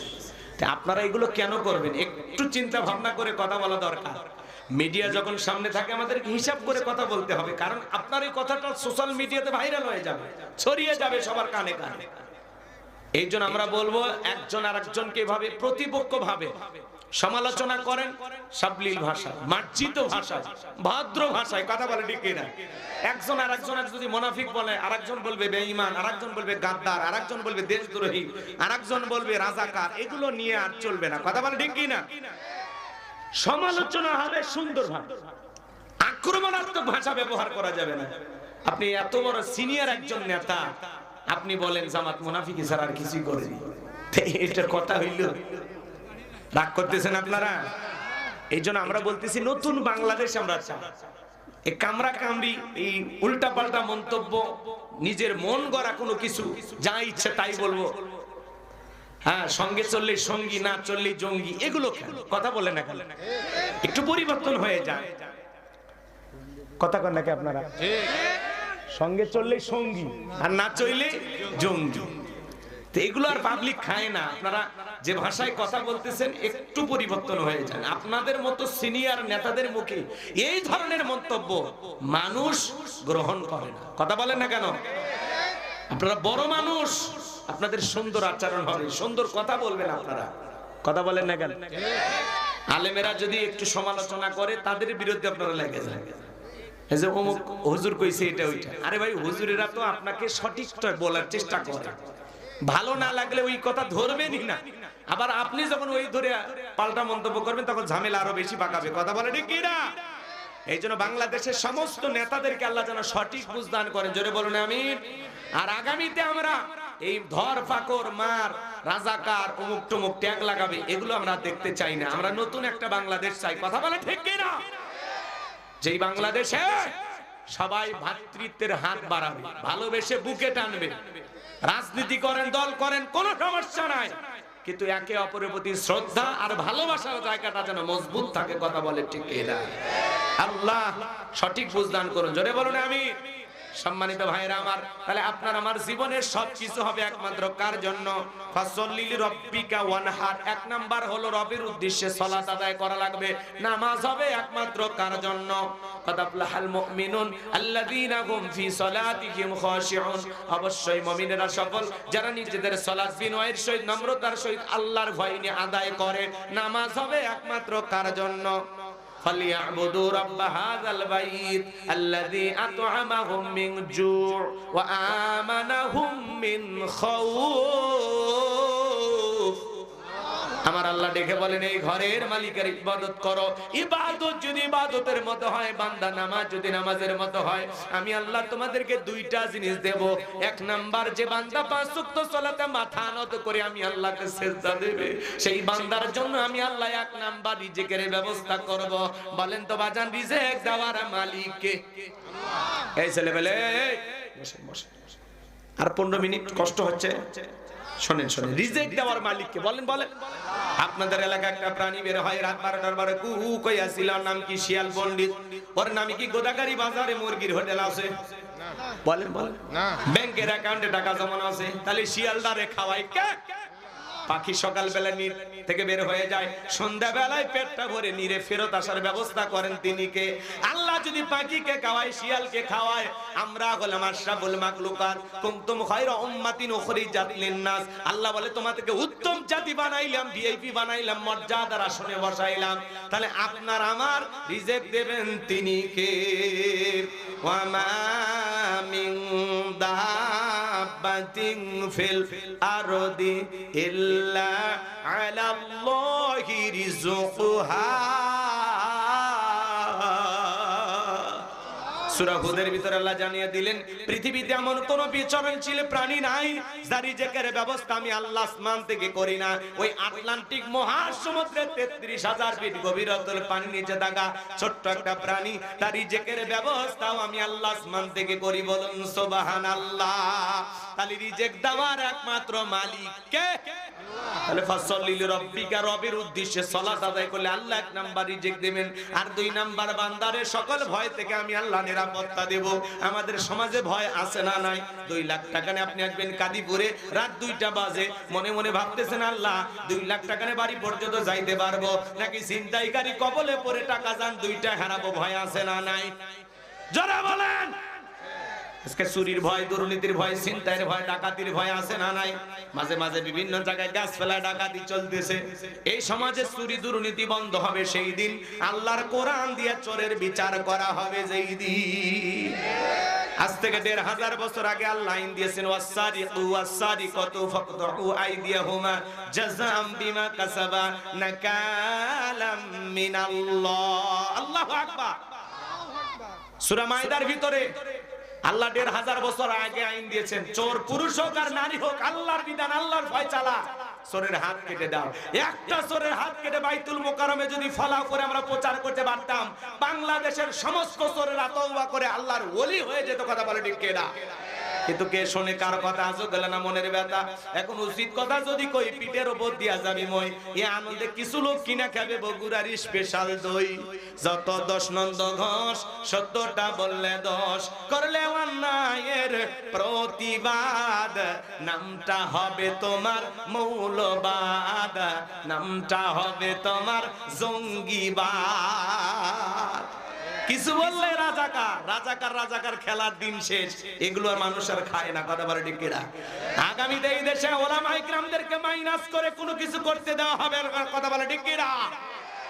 আলেমদেরকে বৃদ্ধাঙ্গুলি দেখায়। 1500 বছর আগে আইন দিয়েছে, মনে রাখবেন। লন্ডন আমেরিকার আইন দিয়া আপনার এই দেশে চুরি দুর্নীতি বন্ধ করতে পারবেন না। কথা বলেন এখানে। লন্ডন আমেরিকার আইন আর ভারতের ফানি পড়া দিয়ে 56,000 বর্গ মাইলের 56 ইঞ্চি মাটিতেও শান্তি প্রতিষ্ঠিত হতে পারে না। শান্তি প্রতিষ্ঠিত হবে সেই দিন, আল্লাহর কোরআন দিয়ে জমিনটা চলবে যেই দিন। কথা বলেন।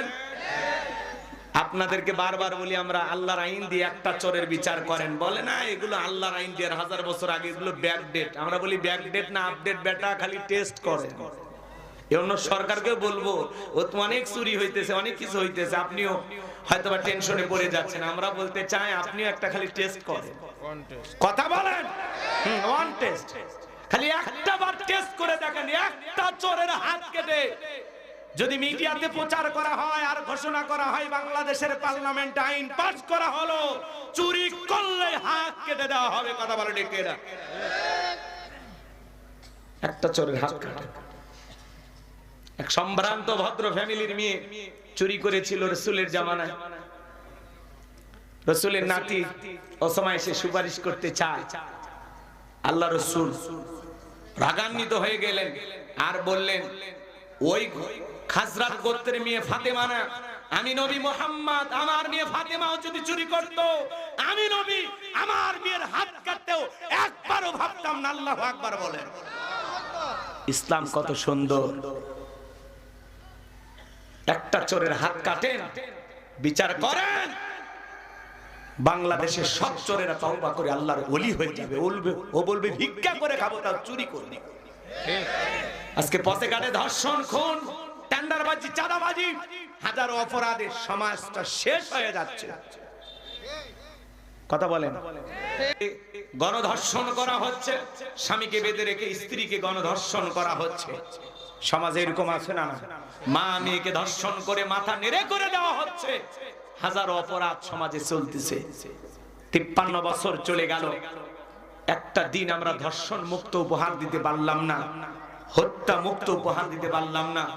53 বছরে প্রত্যেকবার মুসলমান হয়েছে প্রধানমন্ত্রী, নামাজের ন্যূনতম বিল বাংলার পার্লামেন্টে কোন নেতা পাস করেনি। কথা বলেন ঠিক কিনা? একটা চোরের বিচার আল্লাহর আইন দিয়ে করেন। একজন জিনাকারীকে আল্লাহর আইন অনুযায়ী বিচার করে পাথর মেরে সংসার করে দুনিয়ার জমিন থেকে মৃত্যু না হওয়া পর্যন্ত আঘাত করতে থাকেন। আর এই ভিডিওটা সোশ্যাল মিডিয়াতে প্রচার করেন। যুবকেরা জিনা করা দূরের কথা, নারীর দিকে বাঁকা চোখে তাকানো দূরের কথা, ইফটিজিং করার দূরের কথা, মাঝে মাঝে যুবকদের স্বপ্ন দোষ বন্ধ হয়ে যাবে। কথা বলেন ঠিক কিনা? আল্লাহর বিধানেই শান্তি, আল্লাহর বিধানেই মুক্তি। বান্দাকে কোন আইনে কোন নিয়মে বাঁধা যায়, আল্লাহর সাথে বেশি বুঝি আমরা। আপনারা মানবিক হয়ে গেছে, বলে না এগুলো বর্বর, বর্বর না। রাজনীতির নামে কত মানুষের হাত কেটে নিচ্ছেন, হ্যাঁ? আর আল্লাহর আইন দিয়ে একটা চোরের হাত কাটলে তোমরা খুব মানবিক হয়ে গেছে। নেতা আইন চালু করবে না, কারণ ওই যে সরিষাই ভূত। আল্লাহর আইন যে চালু করবে ও তো দেখে বাপ রে বাপ, আমি এই হাত দিয়ে যে পরিমাণে দুর্নীতি করছি, দেশের টাকা বিদেশে পাচার করেছি, আমাকে তো আমার হাতই কাটাবে। বিগত সরকারে যারা ছিল 16 বছর দুর্নীতি করে 11 লক্ষ কোটি টাকা বিদেশে পাচার করেছে, কথা বলে ঠিক কিনা? এমপি মন্ত্রী, প্রত্যেকটা এমপি মন্ত্রী গাড়ি বাড়ি বিদেশে, নেতা দেশি আর বাড়ি কই বিদেশে। কথা বলেন না কেন আপনারা? 5-10 কোটি টাকা দামের গাড়িগুলো গ্যারেজে পড়েছে, এমপি মন্ত্রী না। হাজার হাজার বিঘা জমি জোর করে দখল করেছিল, গরিব মানুষের বুকে পিস্তল ঠেকাইয়া আজকে জায়গা জমি পড়ে আছে। এমপি মন্ত্রী আছে আছে, মন্ত্রীরা সব কোথায় গেল, এমপিরা সব কোথায় গেল, কোথায় কাদের কাকা? ওদের সারা দেশটা এখন লাগে ফাঁকা ফাঁকা। কথা কয় না? এ যুবক চলবে না, আপনাদের আওয়াজ একটু দুর্বল আছে। শুনবেন শুনবেন, হাত তুলে বলেন তো শুনবেন। লিল্লাহি তাকবীর। আইন মন্ত্রী আটকে গেল আইনেরই ফাঁকে, দাড়ি সারা দরবেশটারে ভণ্ড ভণ্ড লাগে। শুনেছি ভাই কত নেতা নেত্রী খাইতেছে ভাই ডান্ডা, বিচারপতি কালামানিকের ফাটিয়েছে নাকি আন্ডা। এটা আমার খবর না, মিডিয়ার খবর। এই বিচারপতি শামসুদ্দিন মানিক আল্লামা সাইদি হুজুরকে মৃত্যুদণ্ডের রায় দিয়েছিল। আমরা বলতে চাই কুখ্যাত বিচারপতি নামে কালামানিককেও মৃত্যুদণ্ডের রায় দিতে হবে। কথা বল ঠিক কিনা? পলকের চলা গেল থামিয়ে নেটের চাকা, ওদের সারা দেশটা এখন লাগে ফাঁকা ফাঁকা। কোথায় গেল সংসদেতে মমতাজের গান, কোথায় গেল হযরত বলা শামীম ওসমান। 70 রাকাত তাহাজ্জুদ পড়তে বিরাট বলে আল্লাহর ওলি দাবি করতে 41 সাল পর্যন্ত টিকে থাকার স্বপ্ন দেখেছি, কিন্তু 24 সালের 5 আগস্টে ভাগ্যে কি আছে আল্লাহর ওলিরা জানতো না। মাইক পালে বলতে খেলাবেন, খেলা হবে, আর একজনের শরীরই চলতো না, বলতো খেলা হবে, পালাবো না পালাবো না পালাবো না পালাবো না, যায় না তাদের দেখা, ওদের সারা দেশটা এখন লাগে ফাঁকা ফাঁকা। রাগ করেন বাজান, রাগ করেন না, মন খারাপ করেন না। আল্লাহ রাব্বুল আলামিন বলেন ফাসাল্লি রাব্বিকা ওয়ানহার। 1 নাম্বার হলো রবের উদ্দেশ্যে সালাত। সালাত হবে একমাত্র কার জন্য? আল্লাহ তাআলাকে রাজি খুশি করার জন্য, একমাত্র আল্লাহর জন্য সালাত আদায় করতে হবে। ফাওয়াইলুল লিল মুসাল্লিন আল্লাযীনা হুম আন সালাতিহিম সাহুন। হতভাগা দুর্ভাগা সে সমস্ত নামাজি যারা লোক দেখানোর জন্য সালাত আদায় করে। আমরা কি লোক দেখানোর জন্য সালাত আদায় করব নাকি আল্লাহর জন্য? আল্লাহকে রাজি খুশি করার জন্য, একমাত্র রবকে খুশি করার জন্য। কারা কারা 5 ওয়াক্ত সালাত আদায় করবেন? হাত তুলে আল্লাহকে দেখান। আল্লাহ আমাদের সবাইকে 5 ওয়াক্ত নামাজি বানায় দেন। জোরে বলেন আমিন। আর একটু জোরে বলেন আমিন। আপনাদের ধৈর্যের ত্রুটি ঘটাবো না। ওয়ানহার মানে কুরবানি করা, হাত নামা। ওয়ানহার মানে কি? কুরবানি করা। নিজের আমিত্বকে কুরবানি করা, অহংকারকে কুরবানি করা, নিজের ভিতরে থাকা পশুসুলভ আচরণকে কুরবানি করা, নিজের জানমাল সময় সবকিছু কুরবানি হবে কার জন্য? জোরে বলেন। রাগ করেন না। শহীদ আবু সাঈদের মতো কুরবানি হওয়া, মুগ্ধের মতো দেশের জন্য কুরবানি হওয়া। কথা বলে ঠিক কিনা? ভাই ভাই বসো, 10টা মিনিট আমারে দেবেন না? আর 10 মিনিটের মধ্যে আমি প্রোগ্রাম শেষ করে দেব ইনশাআল্লাহ। আপনাদের ধৈর্যের ত্রুটি ঘটাবো না। আমি ওইরকম বক্তা না যে জোর করে শোনাবো। 10টা মিনিটের মধ্যে আমরা দোয়ার দিকে চলে যাব ইনশাআল্লাহ। বসেন আর উঠেন না। ভাই চাচা চাচা মুরব্বি বসেন, 10 মিনিট। পেশাব লাগলে বসেন, বসেন বসেন ভাই ভাই। 10টা মিনিট আমার একটু গোছায় নিতে দেন। আমি জানতাম না আপনারা এত অস্থির, তাহলে তো ফাঁকি মেরে তাড়াতাড়ি শেষ করে দিতাম। সেটা আছে জানা, কিন্তু আমি চাচ্ছি যে সব চতুর্দিক দিয়ে একটু গুতে টুতে মাইরে সাইজ সুইজ করে দিয়ে যায়। কিন্তু আপনারা এত গুদ্দ তো খাবেন না, বুঝতেছি। মানে করছে হুজুর হালকা হালকা, এত জোরে কে? হ্যাঁ কি বেশি করা করা কথা বললাম? খুব বেশি ব্যথা পাইছেন? ঔষধ আনতে বলবো? রাগ করেন না, এগুলো বাস্তবতা একটু নাড়া না দিলে ঘুমায়া যাবে, ভুলে যাবেন। তো আজকে আমি যে ওয়াজ করছি শুনতেছেন, আগামী বছর যদি এসে বক্তা বলে যে গোলাম রব্বানী গত বছর কি ওয়াজ করছে, আপনারা বলতে পারবেন? বেশিরভাগ শ্রোতা বলতে পারবেন। আমি যদি বলি গতবার আমার ভাই আলোচনা করছেন হাসিবুর রহমান, ওনার ওয়াজটা কি আপনাদের মনে আছে? অনেকে বলতে পারবেন, অনেকে বলতে পারবেন না।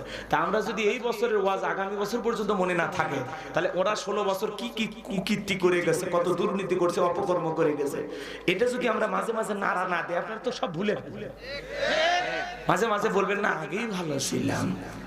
যারা এই কথা বলবে ওদের জন্য 10 দিন আয়না ঘর, 10 দিন থাকলে বলবে না ভুল বলেছি। রাগ করতেছে? আগে ভালো ছিলেন না খারাপ ছিলেন পরে বুঝবেন ইনশাআল্লাহ। সামনের দিন খুব চিন্তা ভাবনা করে পা ফেলা লাগবে। কথা কি ক্লিয়ার? ওয়ানহার কুরবানির ওয়াজ আপনাদের ইমাম সাহেব করবে, আমি কুরবানির ওয়াজ করব না। ওয়ানহার মানে কুরবানি করা। 7 জন গরু একটা ভাগে কিনবেন, 4 জন দড়ি ধরে টানে, পিছন থেকে 3 জন ঠেলে। এমন দুর্বল গরু, হাড় সব দেখা যায়, যেই গরুর উপরে বয়স্ক ভাতা ওয়াজিব, এমন দুর্বল গাভী যদি জবাই করেন, কি বলেন আপনার কুরবানি হবে? হবে। কুরবানির স্থান পর্যন্ত হাঁটতে যাওয়ার শক্তি নেই, কোলে করে নিয়ে যায়, আছে না ভাই? হুজুর বলতেছে ভাই এই গরু জবাই করেন না, তখন বলতেছে না হুজুর উপরে হাত রেখে গেলে ভিতরে গোশত সেট করা, টান দিবেন এখান থেকে গোদাগাড়ি যাবে, ছেড়ে দিবেন আর কাঁদি দিবেন। এগুলো খালি স্প্রিং করে, এগুলো খাওয়া জানে, সাইডে খাওয়া লাগে। কথা কর নাকি আপনারা? রাগ করেন নাকি আপনারা?